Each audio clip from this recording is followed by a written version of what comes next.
ہے۔ اللہ اکبر، بڑا عمل ہے درود، بہت بڑا عمل ہے درود۔ درود کبھی مردود نہیں ہے اور درود پڑھنے والا بھی کبھی مردود نہیں ہے۔ جو کثرت سے درود پڑھتا ہے مرنے کے بعد اس کا کفن بھی میلا نہیں ہوتا، اس کے جسم کو قبر کی مٹی نہیں کھاتی۔ یہ درود بہت بڑی چیز ہے۔ بچے کو درود کی کثرت کروا دو، خود بھی اٹھتے بیٹھتے چلتے پھرتے وضو بے وضو درود شریف پڑھتے رہو۔ با وضو پڑھو تو مقدر کی معراج ہے، لیکن اگر کبھی وضو سنبھال نہ سکو اور کسی وجہ سے بے وضو پڑھنا چاہیں تو بے وضو بھی درود پڑھنے کی اجازت ہے۔ بہنوں سے بھی کہتا ہوں، اگر اپنے بچوں کو نیک دیکھنا چاہتی ہو تو جب تم کھانا بنایا کرو تو درود شریف پڑھتے ہوئے بنایا کرو۔ اگر چاہتی ہو کہ تمہارے شوہر کے دل میں تمہاری محبت پیدا ہو جائے تو درود شریف پڑھتے ہوئے کھانا بنایا کرو۔ اس سے بڑا تعویذ کوئی نہیں ہے، ہر درد کی دوا ہے۔ صلی علی محمد، تعویذ ہر بلا ہے۔ صلی علی محمد، اللہ اکبر۔ تو وہ سنگ تراش تھا، پتھروں کو تراشتا تھا۔ درود شریف کی ایک مقبول کتاب ہے، مقبول ترین کتاب جس کو دلائل الخیرات شریف کہتے ہیں۔ وہ اس کے 7 باب ہے، اس کے 7 چیپٹر ہیں، اور اس نے، اس سنگ تراش نے، اس پتھر تراش نے، پتھروں کو تراشنے والے اس بندے نے پوری دلائل الخیرات شریف کو حفظ کر رکھی تھی، زبانی یاد کر رکھی تھی۔ اور جب بھی وہ پتھر تراشنے کا کام شروع کرتا تو پہلے دلائل الخیرات کا ایک چیپٹر، ایک سبق، ایک باب وہ پڑھ لیا کرتا۔ یعنی پہلے درود پڑھتا بعد میں کام کرتا، پہلے درود پڑھتا بعد میں کام کرتا۔ اور ہر دن اس کی تمنا رہتی، کبھی تو بلاوا آئے گا، کبھی تو آقا طلب فرمائیں گے، کبھی تو آقا بلائیں گے۔ نہ کوئی ساز ہے، نہ کوئی سامان ہے، نہ کوئی اسباب ہے، کچھ بھی نہیں ہے، بس ایک عشق کی تڑپ ہے کہ حضور کبھی تو بلائیں گے۔ بنے گا جانے کا پھر بہانہ، کہے گا آ کر کوئی دیوانہ، چلو دیوانو تمہیں مدینے، مدینے والے بلا رہے ہیں۔ اللہ اکبر۔ جب تڑپ سچی ہوتی ہے تو پھر کرم ہوتا ہے۔ ایک رات اس کو میرے آقا کی یاد آئی اور روتے روتے وہ سو گیا۔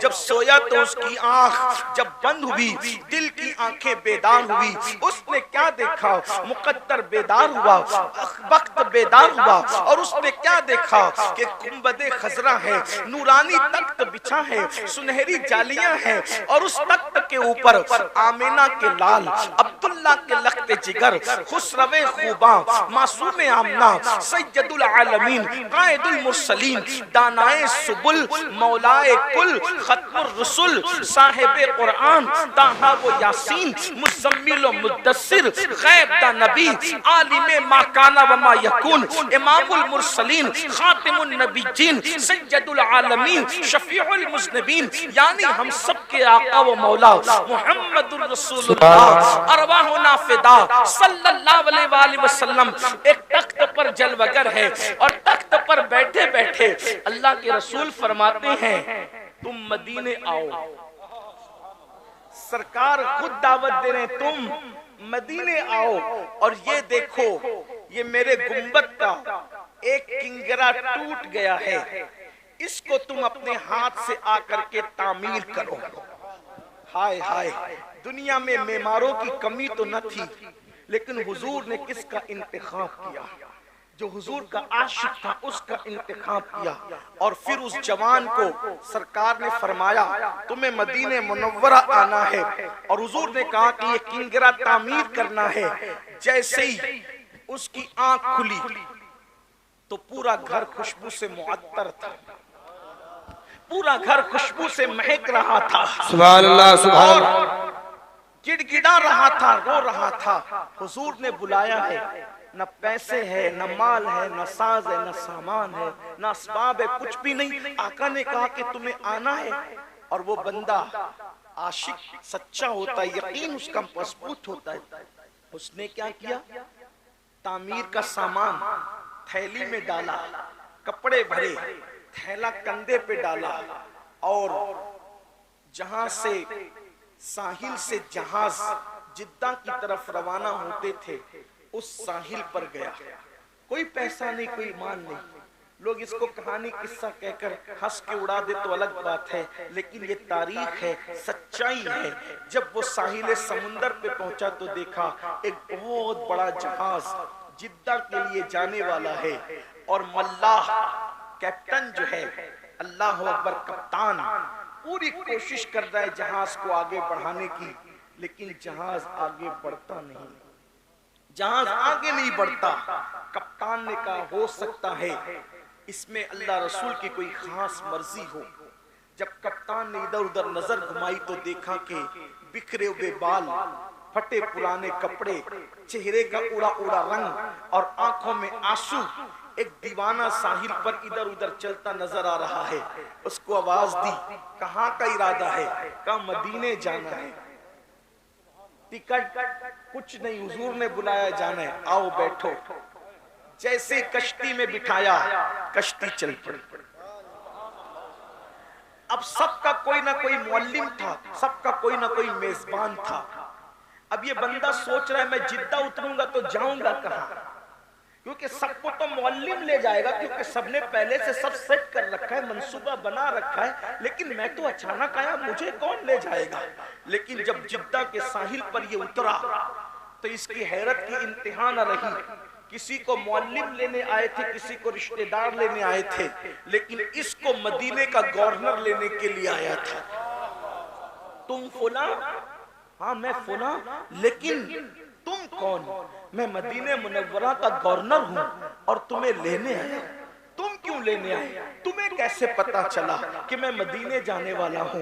تو کہا رات خواب میں مصطفیٰ جان رحمت کا دیدار ہوا اور فرمایا کیا تم مجھے اپنا مہمان بنانا چاہتا ہے؟ کیا تم میری میزبانی کرنا چاہتا ہے؟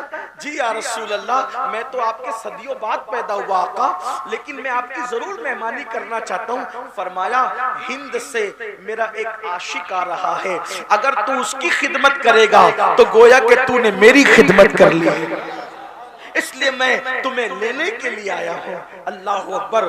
پھر جدہ سے یہ قافلہ مدینہ منورہ پہنچا۔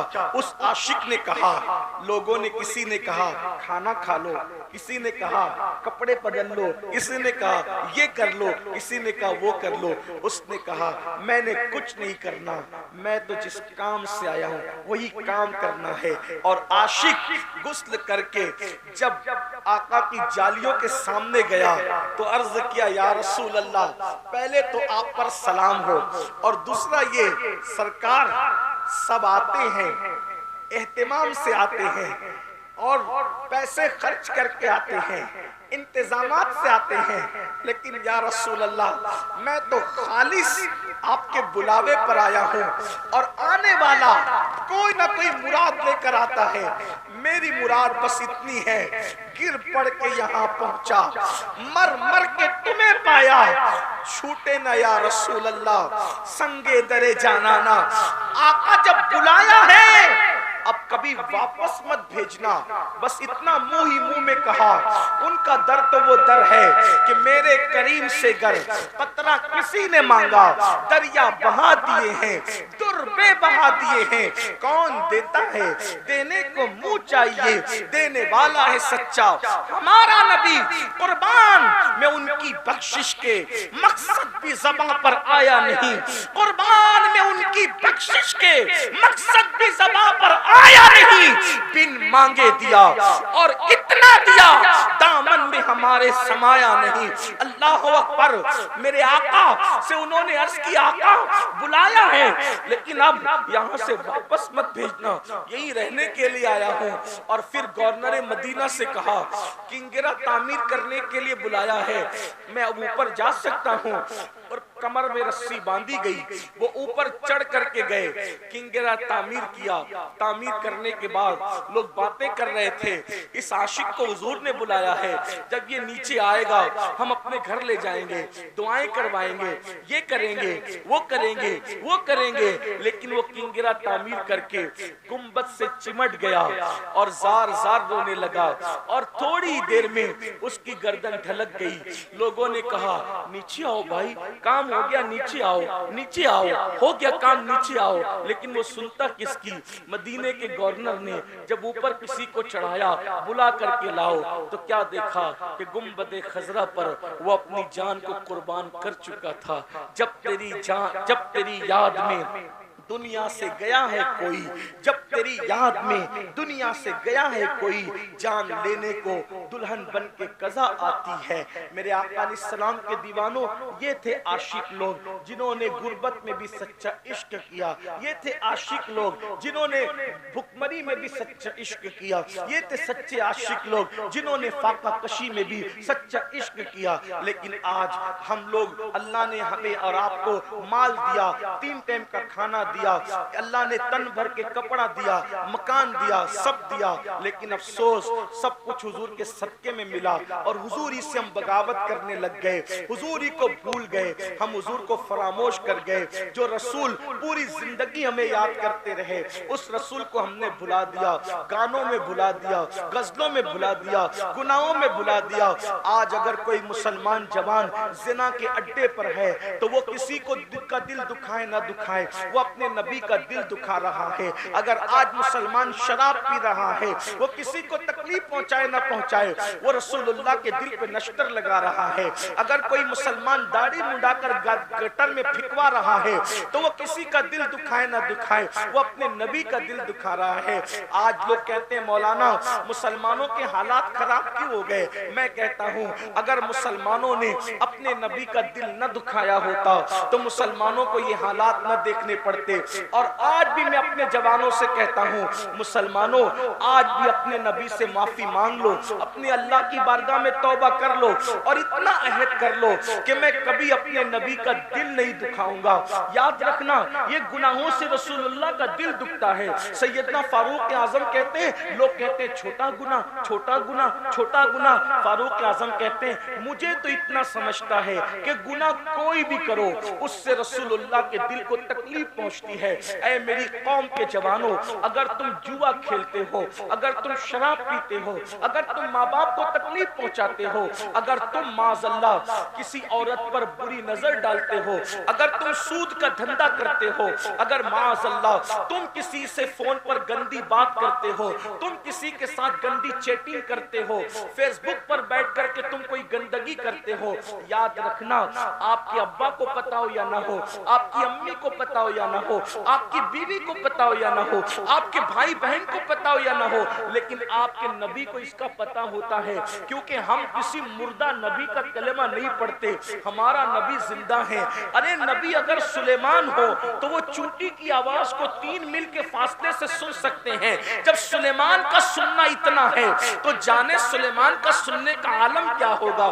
اس لیے حضور سن بھی رہے ہیں، حضور دیکھ بھی رہے ہیں۔ میرے عزیز، جب نبی ہمارا درود سن سکتے ہیں تو کیا نبی ہمارے گناہوں کو نہیں دیکھ سکتے؟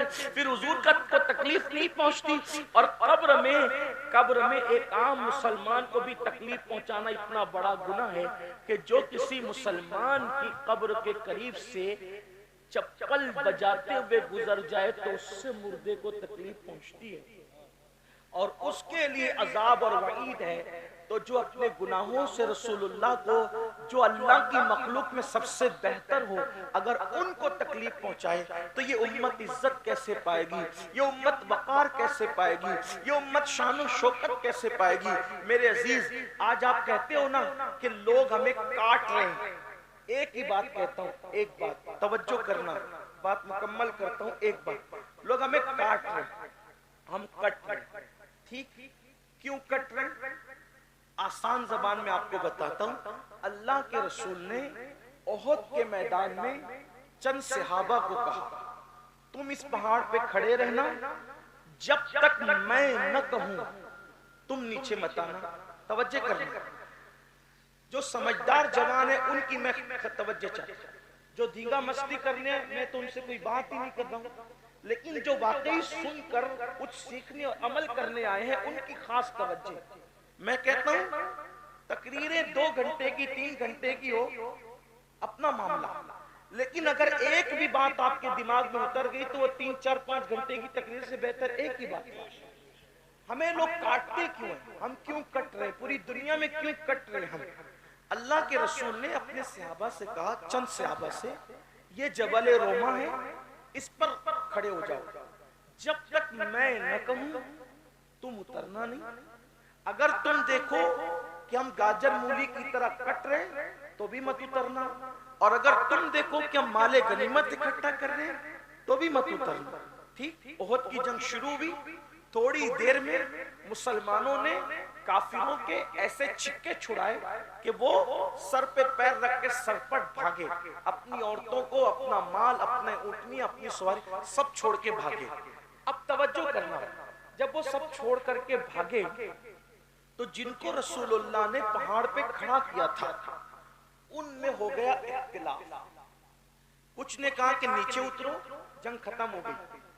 کچھ نے کہا اللہ کے رسول نے جب منع کیا کہ جب تک میں نہ کہوں نیچے مت اترنا, تو انہوں نے کیا کہا, حضور نے یہ میں نہ کہوں کی بات جب تک جنگ جاری ہے تب تک کے لیے کہا تھا, جنگ ختم ہو گئی, اب اوپر رکنے کا مطلب کیا. تو دوسرے گروپ نے کہا, کیا کہا کہ بھئی جنگ جاری اور جنگ ختم سے ہم کو کوئی مطلب نہیں. جب ہمارے نبی نے کہہ دیا کہ جب تک میں نہ کہوں نیچے مت آنا تو ہم نہیں جائیں گے. انہوں نے کہا یہ حکم صرف جنگ تک تھا, جنگ ختم ہو چکی ہے. یعنی وہ گناہ بھی نہیں ہے, وہ خطا بھی نہیں ہے ان کی, مگر ان کو حضور کا قول سمجھنے میں کچھ مغالطہ ہوا, اتنا ہی کہہ سکتے ہیں. نہ وہ گناہ ہے نہ خطا ہے.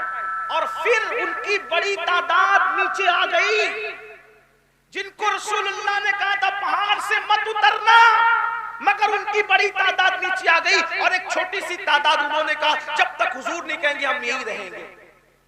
کیا ہوا, جو بھاگ رہے تھے سرپٹ, سروں پہ پیر رکھ کر کے, وہ بیویاں چھوڑ کے, اونٹنیاں چھوڑ کے, گھوڑے چھوڑ کے جو بھاگ رہے تھے, انہوں نے جب وہ پہاڑ خالی دیکھا پلٹ کے حملہ کر دیا. اور جب پلٹ کے حملہ کیا تو احد کے میدان میں 70 مسلمان شہید ہوئے. کتنے مسلمان کٹے؟ 70. امیر حمزہ, مصعب بن عمیر, عبداللہ ابن جہش, حضرت شماس, حضرت حنزلہ, حضرت اسود, کتنے؟ 70 صحابہ. اور ان میں سے کسی کا کلیجہ نکال کے چبایا گیا, کسی کے کان کاٹے گئے, کسی کی ناک کاٹی گئی. آپ مجھے بتائیں اگر 15-20 صحابہ صرف رسول اللہ کے فرمان کو سمجھنے میں مغالطہ ہو جائے, بہت احتیاط سے بات کر رہا ہوں میرے مسلک کی رعایت کرتے ہوئے, کیونکہ میرا پورا مسلک مسلک ادب ہے اور میرے نبی کے ہر صحابی کا احترام ہم پہ فرض ہے, اس لیے توجہ کرنا. 15-20 اصحاب رسول فرمان رسالت کے سمجھنے میں اگر کچھ ذہن میں عجیب سا معاملہ ہو جائے اور حضور نے کہا مت اترنا اور وہ اتر جائیں, تو کتنے لوگ کٹتے ہیں, کتنے لوگوں کا خون بہتا ہے, کتنی فیملیاں اجڑتی ہیں, کتنے گھروں کے بچے یتیم ہوتے ہیں؟ 70. اگر ایک فرمان پر 15-20 لوگ عمل نہ کرے تو 70 گردنیں کٹتی ہیں, اور جہاں پر پوری امت نافرمان ہو جائے, پوری امت, اور وہاں تو فرمان کو سمجھنے میں مغالطہ ہو رہا تھا, نافرمانی نہیں تھی, خطا نہیں تھی, حضور کے ساتھ جفا نہیں تھی. یہاں تو رسول اللہ نے جن باتوں کو کھول کھول کر کے بیان کیا کہ یہ مت کرنا, یہ مت کرنا, یہ مت کرنا, کروڑوں لوگ وہی سب کچھ کر رہے ہیں, تو کیا کٹو گے نہیں, مرو گے نہیں؟ اس امت پر کبھی بھی زوال نہ آتا اگر یہ امت رسول اللہ کے ساتھ وفا کرتی. ہم نے جرائم کیے, بتاؤ کس مسلمان کو پتہ نہیں زنا کرنا حرام ہے؟ اتنے بھولے ہو گئے مسلمان, کس مسلمان کو پتہ نہیں کیا گناہ ہے کیا نیکی ہے؟ سب کو پتہ ہے. آسان زبان میں گناہ بچے کو بھی پتہ ہے کہ گناہ ہے, اسی لیے لوگ گناہوں کو چھپ کے کرتے ہیں اور نیکیوں کو علل اعلان کرتے ہیں. یہ چھپ کے کرنا ہی بتا رہا ہے کہ تمہیں پتہ ہے کہ یہ گناہ ہے. سب کو پتہ ہے, بچے کو پتہ ہے کہ گناہ کیا ہے اور نیکی کیا ہے. اب بتاؤ, اب بھی مسلمان نہ جاگیں گے؟ لوگ رونا رو رہے ہیں, ایسا کرو ایسا کرو. میں کہتا ہوں جو کر رہے ہو تم اپنی مرضی سے کرو. فقیر کا کہنا تو اتنا ہے, حضور کو راضی کر لو, حضور کا جو دل دکھایا ان سے معافی مانگ لو, اور یہ یقین دلاؤ اپنے نبی کو کہ یا رسول اللہ اب میرا کوئی قدم ایسا نہیں اٹھے گا کہ جس سے آپ ناراض ہو جائیں. اگر آپ نے ایسا کر لیا, دنیا کا کچھ بھی ہو انشاءاللہ آپ کو تکلیف نہیں ہوگی, لاک ڈاؤن لگے گا، اللہ تعالیٰ آپ کی روزی آپ کے گھر تک پہنچائے گا.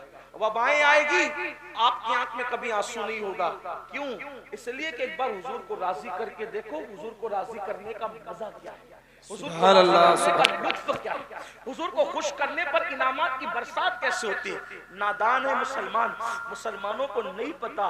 اگر پتھر حضور کو راضی کر لینا، پتھر حضور کے نام پہ نرم ہو جائے نا، پتھر عزت پا جاتا ہے. میں پوچھتا ہوں، دنیا میں کروڑوں پتھر ہیں، سارے پتھروں کو عزت نہیں ملتی، لیکن وہ پتھر جو رسول اللہ کے قدم کے نیچے نرم ہو کر نقش قدم کو اپنے سینے میں اتار لیتے ہیں، کبھی سر پہ رکھے جاتے ہیں، کبھی آنکھوں میں رکھے جاتے ہیں، کبھی منبر پہ رکھے جاتے ہیں. پتھر رسول اللہ کے قدموں کے نیچے نرم ہو جائے، وہ ہمیشہ کی عزت پا جاتے ہیں. اگر انسان حضور کے فرمان تلے نرم ہو کر حضور کے فرمان پہ عمل کرنے لگ جائے، زمین کے اوپر بھی عزت ہے، زمین کے اندر بھی عزت ہے. اس لیے میرے بھائیوں، میری آپ سے درد دل کے طور پہ یہی گزارش ہے، نیک بنو، گناہوں کو چھوڑو. اللہ کے رسول صلی اللہ علیہ وآلہ وسلم فرماتے ہیں، بہترین مہاجر وہ ہے، بہترین ہجرت کرنے والا وہ ہے جو گناہ چھوڑ دے اور نیکیوں کی طرف آئے. ایسا ہجرت کرنے والا بہترین مہاجر ہے.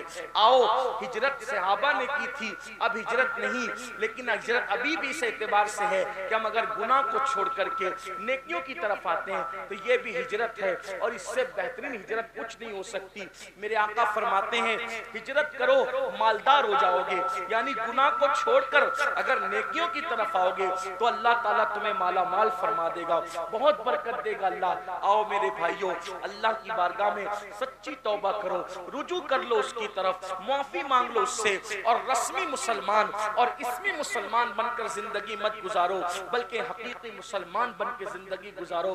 ایسا مسلمان جس کا چلنا، جس کا بولنا، جس کا اٹھنا، جس کا بیٹھنا، جس کا سونا، جس کا جاگنا، یہ سارے اعمال سے لوگ دور سے دیکھ کر کہیں کہ جب 1450 سال کے بعد مسلمان ایسا ہے تو جو اسلام لایا وہ پیغمبر اسلام کی شان کا عالم کیا ہوگا، ان کے کردار کا عالم کیا ہوگا، ان کے اخلاق کا عالم کیا ہوگا. بس یہی پیغام لے کر ہم یہاں پر آئے تھے. حضرت مولانا جاوید صاحب اور ان کی پوری ٹیم کو مبارکباد کہ انہوں نے خوبصورت جلسہ سجایا. اللہ تعالیٰ اس محفل کو اپنی بارگاہ میں قبول فرمائے، اور آپ سب کی محبتوں کو اللہ تعالیٰ قبول فرمائے. اور میں آپ سے گزارش کرتا ہوں کہ مجھے 4 بجے دلی ایئرپورٹ پہنچنا ہوگا، اس لیے آپ سب کی محبتوں کا شکریہ. اگر آپ مجھ سے مصافحہ کریں گے، دوڑیں گے، بھاگیں گے تو بیٹھو، ابھی محفل ختم نہیں. بیٹھ.